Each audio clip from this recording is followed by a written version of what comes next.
There is a government report that comes out every year that almost nobody reads. It is written by the trustees of Social Security.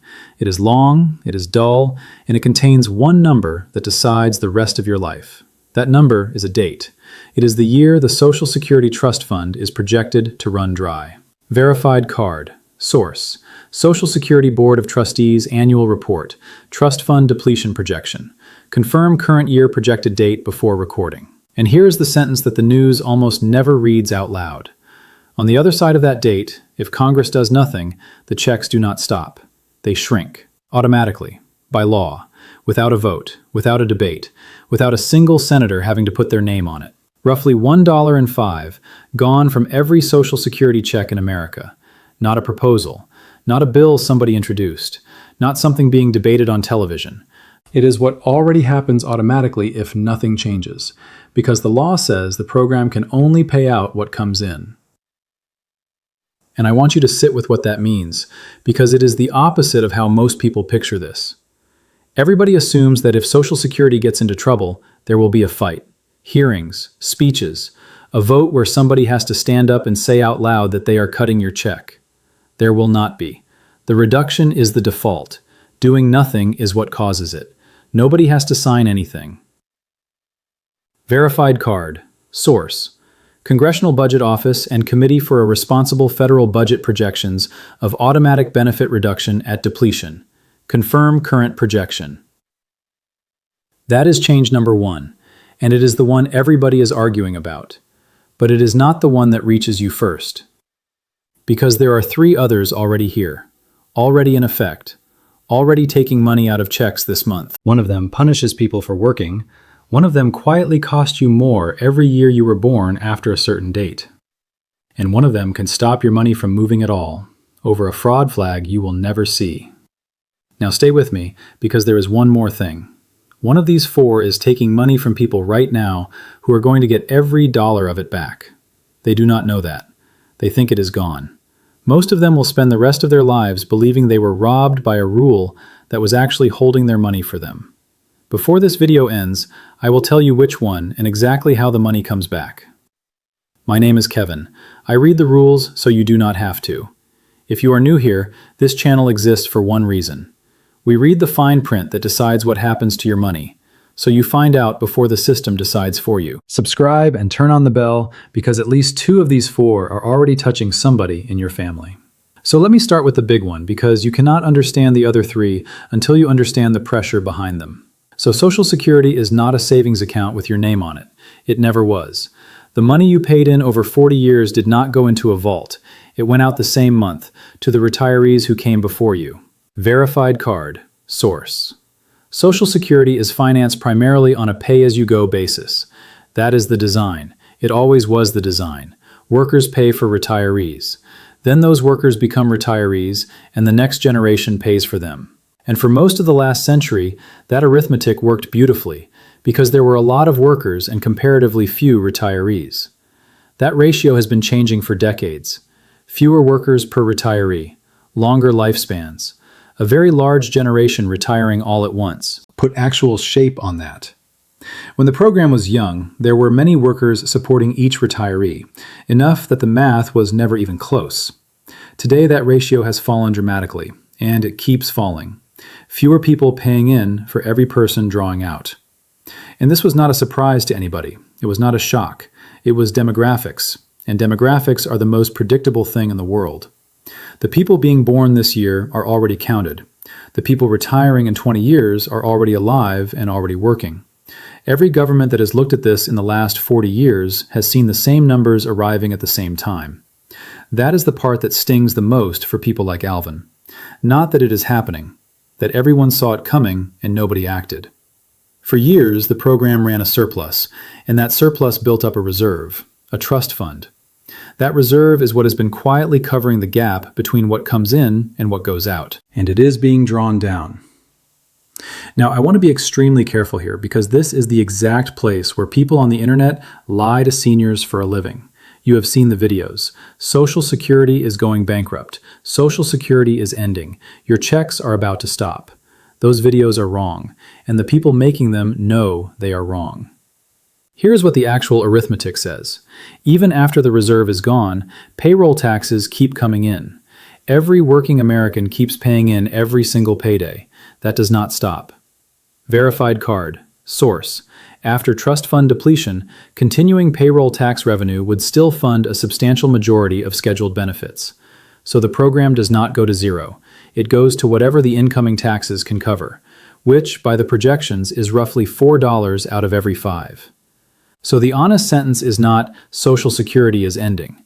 The honest sentence is, without a change in the law, benefits get cut by about a fifth, automatically, on a date that is now close enough that people already retired will live to see it. That is worse than most people think, and better than the panic merchants tell you. Both things are true at once. And I want to name what those channels are actually doing, because you deserve to know when you are being handled. Fear sells. Fear gets clicked on. A video that tells you the checks are stopping will always travel further than a video that tells you the checks get smaller by a fifth on a date somewhere in the next decade. But fear also makes people do genuinely damaging things. People claim early in a panic, locking in a permanently smaller check for the rest of their lives because somebody convinced them to grab it before it disappears. That is the real harm in this, not the anxiety, the decisions the anxiety produces. A permanent reduction taken on purpose, in a hurry, over a story that was not true. If you take one thing from this section, take that. Nothing about this shortfall is a reason to rush a claiming decision. Rushing is how the fear actually costs you money. Let me tell you what that does to a real household. Alvin is 68. He lives in Cape Girardeau, Missouri. He drove a school bus for 22 years after his first career ended because the pension from the first one was not enough. His check is a little under $2,000 a month. Add his wife's, and Social Security is roughly 70% of everything that comes into that house. Take a fifth off that. That is not a belt tightening. That is not skipping a vacation they were not taking anyway. That is the difference between paying for the medication and splitting the medication. That is the property tax bill arriving and there being nothing behind it. And here is what Alvin said to me that I have not been able to shake. He said, "I did everything they told me to do. I worked, I paid in, I waited until I was old enough. And now they are telling me the arithmetic does not work." He is right to be angry, and he is aiming that anger at exactly the wrong thing. And there is a second layer to Alvin's exposure that he had not thought about at all. He and his wife have 2 checks coming into that house. When one of them passes, that becomes 1 check. Verified card. Source, SSA. A surviving spouse generally receives the higher of the 2 benefits, not both. So the household income does not fall by half when one of them dies, but it falls substantially. And the expenses do not fall to match. The house costs the same to heat with 1 person in it. The property tax does not go down. The insurance does not go down. Most of what a household spends is attached to the house, not to the number of people inside it. Now put a reduction on top of that. A survivor already down to 1 check, and then that 1 check reduced again. That is the stacked version of this, and it is the version that lands on widows. It almost always lands on widows, because they are the ones who live longer. Because this is not a rule that is coming for him. This is a shortfall that Congress can close any time it decides to. There is a long list of ways to close it: raising the cap on taxable wages, adjusting the rate, changing the formula, some combination. Every one of those is a political choice, not a mathematical certainty. So what should you actually do with this information? Not panic. Panic is useless, and it is exactly what the worst channels on this platform are selling. What you do is stop treating your Social Security check as a fixed number for planning purposes. Anyone who is going to be alive in the 2030s should be asking what their household looks like if that check comes in noticeably smaller. Not because it definitely will, because building a plan that only works if Congress acts is not a plan. It is a hope. And the practical version of that is simpler than it sounds. If Social Security is most of what comes into your house, then every dollar of anything else matters more than it used to. A small pension, a little bit of savings, a part-time job while you are still able.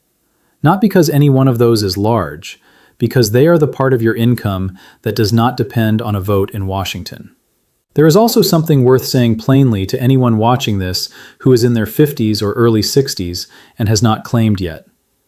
You have more room to move than the people already drawing. When you claim, whether you keep working a few more years, how much you save between now and then, all of that is still in front of you. The people with the least flexibility are the ones already fully retired and fully dependent.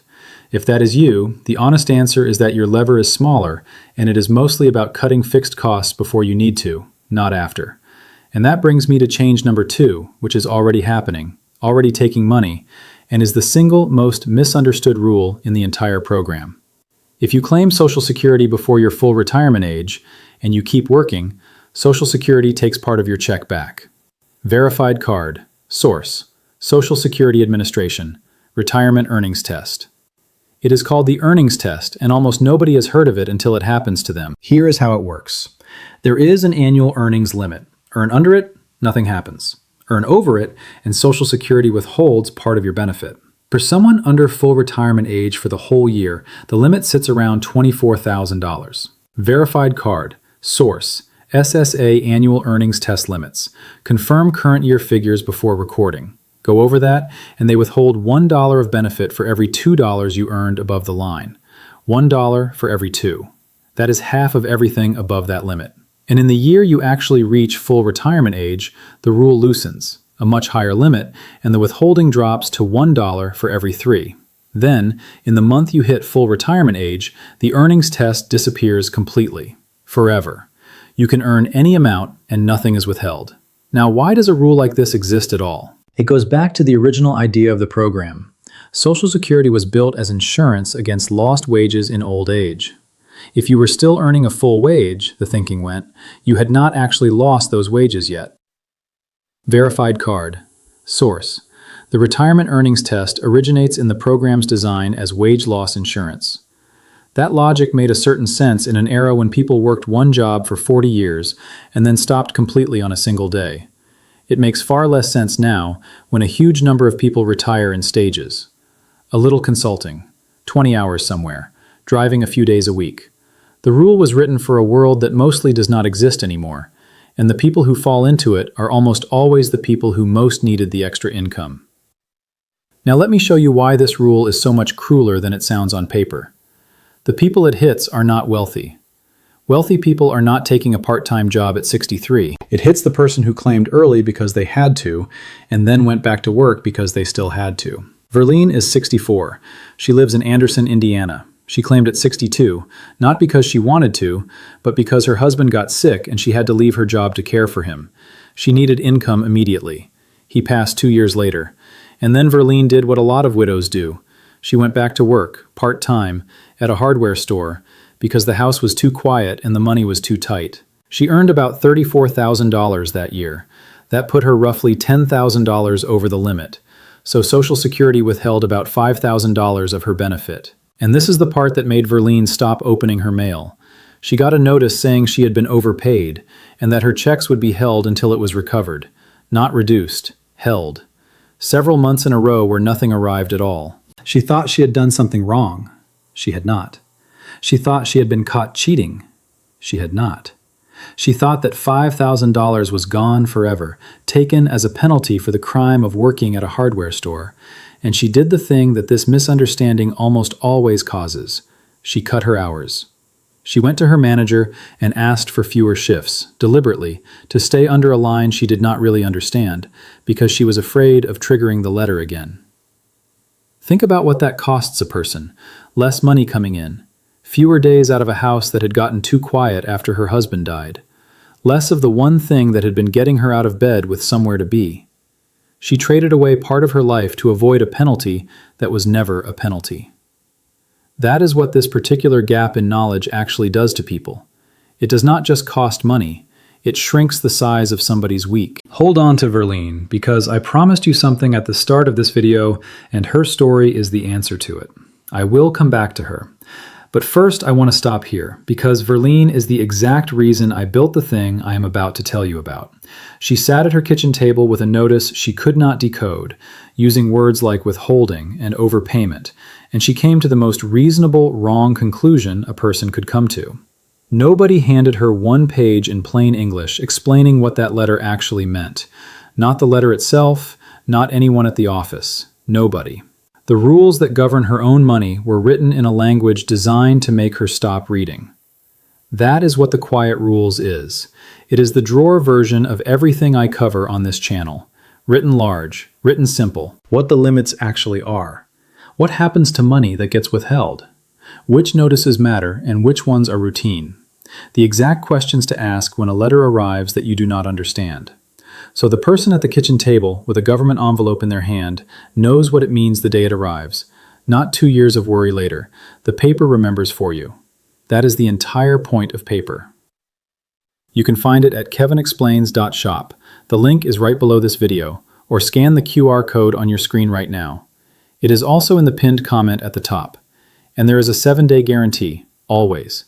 If it does not hand you something you did not have before, you send it back. Because the alternative is a widow deciding she is being punished for going back to work, over a rule that was never punishing her at all. If nobody has ever explained the earnings test to you before today, do me one favor. Subscribe and turn on the bell, because this channel reads the fine print that nobody mails to your house. Change number 3. And this one is different, because it does not take anything from anyone. It just costs more, quietly, for everyone born after a certain year. Full retirement age is not 65. It has not been 65 for a long time. It has been climbing for decades, in small steps, by birth year, under a law passed back in the 1980s. Verified card. Source: Social Security Amendments of 1983, scheduled increase in full retirement age. And it has now finished climbing. For anyone born in 1960 or later, full retirement age is 67. Verified card. Source: Social Security Administration, full retirement age by year of birth. Now here is why that matters far more than it sounds. The age you claim does not just change what you get this year. It changes your check permanently, for life. Claim before full retirement age and your benefit is reduced. Not for a while, not until you catch up, permanently. And the size of that permanent reduction depends entirely on how far you are claiming ahead of your full retirement age. When full retirement age was 65, claiming at 62 meant a reduction of about 20%. Now that full retirement age is 67, claiming at 62 means a permanent reduction of about 30%. Verified card. Source: SSA. Permanent reduction for claiming at age 62 with a full retirement age of 67. Same decision, same age, a materially bigger cut purely because of when you were born. And there is a mirror image of this that gets even less attention. Just as claiming early reduces your benefit permanently, waiting past full retirement age increases it permanently. Verified card. Source: SSA. Delayed retirement credits increase benefits for each month a claim is delayed past full retirement age, up to age 70. Every month you wait, up to age 70, your check goes up. And then at 70, it stops growing, so there is no reason at all to wait beyond that. Which means the real spread is much wider than most people picture. The difference between the smallest check you can choose and the largest one is not a few percent. Between claiming at the earliest possible age and waiting until 70, the gap can approach a difference of more than half. Same person, same work record, same lifetime of paying in, a dramatically different check for the rest of their life, decided entirely by a date they picked. Nobody voted on that recently. Nobody announced it. It was written into law before some of the people it affects had graduated high school, and it has been quietly walking forward ever since. Homer found this out on a Wednesday afternoon at a kitchen table with a calculator. Homer is 62, from Grand Island, Nebraska. 31 years driving a delivery route. His knees are finished, his back is worse, and he had decided he was done. He sat down to figure out what claiming now would mean. He had it in his head that claiming early cost him something like 20%, because that is the number he had heard his whole working life. That is the number his father used. He ran it and came up almost a third lower than his full benefit. He ran it twice more because he was sure he had made a mistake. And what Homer did next is what I want everyone watching to hear. He did not claim that week. He went and got the actual numbers for his own record, at every age, from the agency itself, rather than working off the figure in his head. That is the entire lesson. Not wait and not claim. Look at your own paper before you sign anything. Because here is what nearly everybody gets wrong about this decision. They treat it as a question about money. It is not. It is a question about which risk you would rather carry. Claim early, and you protect yourself against dying sooner than expected. Wait, and you protect yourself against living longer than your savings. Those are both real risks. Only one of them will turn out to have mattered, and nobody gets to know which one in advance. Now, let me be careful and fair here, because this is where a lot of finance channels get irresponsible. Claiming early is not automatically wrong. If your health is poor, if your family history is short, if you genuinely cannot keep working, or if the alternative is going into debt to wait, claiming early can be exactly the right call. Verified card. Source: optimal claiming age depends on health, longevity, other income, and marital status. But it should be a decision, not an assumption. And there is one factor that almost nobody weighs correctly, and it matters most for married couples. When one spouse dies, the survivor generally keeps the larger of the two benefits, not both, the larger one. Verified card. Source: SSA Survivor Benefit Rules, which means the higher earner's claiming decision is not really about the higher earner at all. It is setting the floor for whichever one of them lives longest. Claim early as the higher earner, and you have permanently lowered the check your widow or widower will live on for the rest of their life. That is the calculation Homer had never once been shown. Not by anyone. Not in 31 years of working. And it runs the other direction too, which almost nobody realizes. If you are the lower earner in a marriage, your claiming decision matters far less to the survivor, because your benefit is very likely the one that goes away. Which means for a lot of couples, the right answer is not the same for both people. The lower earner claiming earlier and the higher earner waiting is a combination that protects the household in both directions. That is not a trick, it is not aggressive, it is simply what the survivor rule implies, and it is available to any married couple who runs the numbers before either of them signs. Change number 4, and this one is not about the amount at all. It is about whether you can reach your own money. Over the last couple of years, Social Security has tightened how it verifies who you are. The reason is real. Fraud against the program is real, and impersonation fraud specifically, where somebody calls in pretending to be a beneficiary and redirects their deposit, has been a genuine problem. Verified card. Source: SSA Identity Verification and Anti-Fraud Policy Changes. Confirm current policy before recording. There was an early version of the policy that would have forced a very large number of people to appear in person at an office to file a claim. After a public outcry, that was walked back substantially. Verified card. Source: SSA revised its identity proofing policy following public response. Here is roughly where it landed. Most claims can still be handled by phone, but claims now run through an anti-fraud screen, and a claim that gets flagged has to be verified in person at a field office before it can go any further. And changing where your money is deposited is its own category. If you do not use the online account, that change generally means an office visit or a scheduled appointment. Verified card. Source: SSA Direct Deposit Change Procedures. Confirm current requirements. Now, on paper, that is reasonable. In practice, it collides with a country where field offices have closed, staffing has been cut, and hold times run over an hour. Dorsey is 79 from Kalispell, Montana. He is not flagged for anything. He has never had a fraud problem in his life. His only crime was that his bank was bought by another bank and his account number changed. He needed to update where his deposit went. He does not have an online account. He has never had an email address. The nearest office is a long drive. The appointment was weeks out, and in the meantime, his deposit was going to an account number that no longer existed. He spent a stretch of weeks not knowing whether his money was coming, being told to wait, and having no way to make anything happen faster.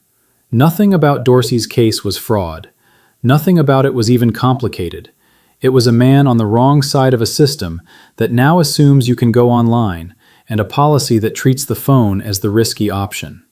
And here is the warning that has to go inside this one, because confusion like this is what criminals live on. Every time the agency changes a rule about identity, a wave of impersonation follows. Calls, texts, emails, all claiming your benefits are suspended until you verify. Verified card. Source: SSA and its Office of the Inspector General warn about impersonation scams. SSA does not contact beneficiaries by text or social media to demand verification.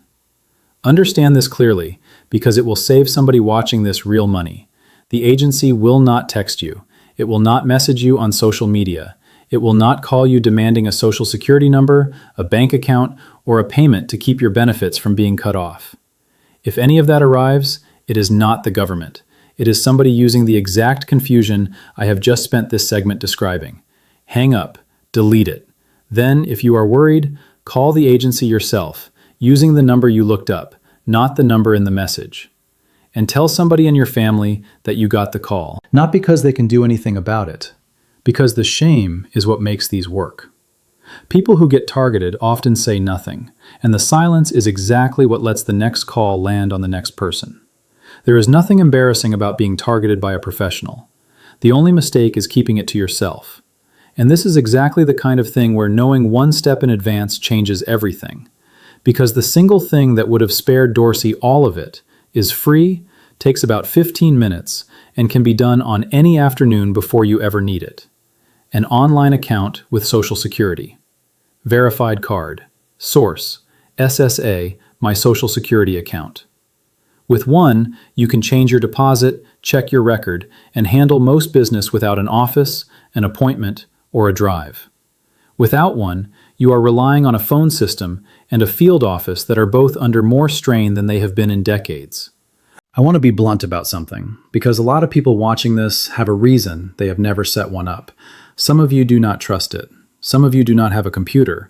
Some of you have a grandchild who could set it up in 10 minutes and you have never asked. Here is the thing to weigh. The account is how the agency now expects to recognize you. Not having one does not keep you invisible. It just means that on the day you need something changed, you are in the slowest line there is. And there is one more reason that matters more than convenience. An account claimed by you is an account that cannot be claimed by somebody else pretending to be you. That last point deserves a moment because it is the part people never think about. If you have never set up an account in your own name, that name is sitting there unclaimed. And unclaimed is exactly what somebody impersonating you would want. Setting it up is not just convenience. It is closing a door behind you. And that is exactly what the Quiet Rules holds. How to set up that account and what you need in hand before you start. What to do if you are flagged and told to appear in person. How to schedule so you finish everything in one trip instead of 3. For this and for every rule in this video, sitting in the drawer. In plain English. Before the letter comes, not after. You can find it at kevinexplains.shop. The link is in the description and in the pinned comment at the top. Or scan the QR code on your screen right now. 7-day guarantee. No questions asked. Because the alternative is a man in Montana driving 3 hours to prove he is himself, over a bank merger he had nothing to do with. And if you want me to look at your own situation directly, email me. The address is on your screen and in the description below. I read every one. Now let me pay off exactly what I promised you at the start. I told you that one of these 4 is taking money from people right now who are going to get every dollar of it back. It is the earnings test. It is Verlene. Because here's what that notice never told her. The money withheld under the earnings test is not a penalty. It is not a fine. It is not gone. It is deferred. Verified card. Source: SSA. Benefits withheld under the earnings test are restored through a recalculation at full retirement age. When you reach full retirement age, Social Security goes back and recalculates your benefit. It looks at how many months of benefits were withheld while you were working, and it adjusts your monthly amount upward to account for them. Read that again, because it reverses the entire feeling of that letter. Verlene was not robbed. Verlene was not fined. Verlene's own money was set aside, and it comes back to her in the form of a bigger check every month for the rest of her life. Now, I want to be honest about the limits of that, because it is not magic, and I will not oversell it. You do not get a lump sum. It comes back gradually, spread across your remaining years. Which means how good a deal it is depends partly on how long you live. Someone who lives a long time comes out whole and then some. Someone who does not, does not. But that is a completely different situation from what Verlene believed. She spent 2 years thinking a rule had stolen $5,000 from her as punishment for working. And there is one more piece she never knew. The extra work she did in those years may have raised her benefit a second way, independently of any of this. Because your benefit is calculated from your highest earning years across a long working career. A year of earnings late in life can replace a much weaker year from decades earlier. Verified card. Source: SSA benefit computation uses a fixed number of highest indexed earnings years. For someone like Verlene, who took years out of the workforce to care for a sick husband, that matters enormously.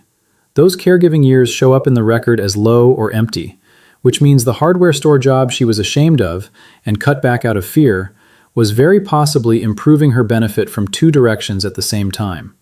She thought she was being punished for working. She was being paid for it twice in ways nobody bothered to write down for her.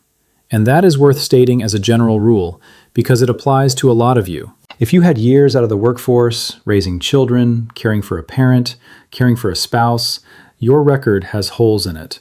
Those holes are pulling your benefit down right now. Work later in life fills them, not always dramatically, but often meaningfully. Which means the advice, do not work, it will cost you, is exactly backwards for a great many people. And it is repeated constantly by people who have never looked at how the calculation actually works. The truth is that her benefit is permanently higher now than it would have been, and she never knew it, because the letter that took the money never explained the part where it comes back. That is the whole story of every rule in this video. The information exists. It is public. It is on a government website right now, free, available to anybody. And it is written in a way that virtually guarantees the person it affects will never find it. Now let me pull all four together, because I want you to leave with the picture and not just four things to lose sleep over. 1. The shortfall is real. The automatic cut is real. And it is also fixable by Congress at any time. Plan for a smaller check without believing the check disappears. 2. The earnings test takes money if you work while claiming early, and that money comes back to you through a recalculation later. It is a delay, not a penalty. 3. Full retirement age is 67 now, so claiming at 62 costs about 30% permanently, and if you are the higher earner in a marriage, that decision sets your survivor's floor too. 4. Access is tightening, and the free online account is the difference between handling your own business in 10 minutes and driving across a state to prove who you are. 4 changes, and in every single one of them, the thing that decides the outcome is not eligibility. It is knowing. Now here is what to actually do. 4 things, and none of them take a week. 1. If you are under full retirement age and working, find out what this year's earnings limit actually is before you take extra hours. And if you are already over it, understand that the money is coming back to you later. Do not make a life decision based on a misunderstanding of that letter. 2. If you have not claimed yet, do not claim on a number you heard from a neighbor or a father-in-law. Get your own figures for claiming early, at full retirement age, and at 70. They are free, and they are specific to you. 3. If you are married, run the survivor number before the higher earner claims. That single calculation protects whichever one of you lives longest, and almost no one does it. 4. Set up the online account. This week. Even if you never intend to use it, it is 15 minutes on a day when nothing is wrong, and it is the difference between a phone call and a 3-hour drive on a day when something is. Let me leave you with the thing I most want you to keep. Alvin is angry, and he has earned the right to be. Verlene spent 2 years believing she was punished for working when she was not. Homer nearly signed away a third of his check on a number his father used decades ago. And Dorsey drove across a state to prove he was himself because a bank changed its name. Not one of those 4 was up against a rule that was designed to hurt them. Every single one of them was up against a rule nobody explained. That is the pattern under all of this, and it never changes. The system does not hide the rules, it publishes them. It just publishes them somewhere you will never look, in language you were never taught, and then it waits. The people who lose the most are almost never the people who broke a rule. They are the people who never found out what the rule actually said. And notice that not one of the 4 things in this video required a lawyer. Not one of them needed money to fix. Not one of them needed a special contact or an inside connection. Every single one of them needed a sentence. One sentence in plain English delivered before the decision instead of after it. That is the whole business of this channel, and it is the whole reason I keep making these. The gap in this country is not between people who can afford good advice and people who cannot. It is between people who happen to hear one sentence in time and people who did not. So find out today, while every one of these decisions is still yours to make. I am Kevin. Thanks for watching. Do not forget to check the quiet rules at kevinexplains.shop.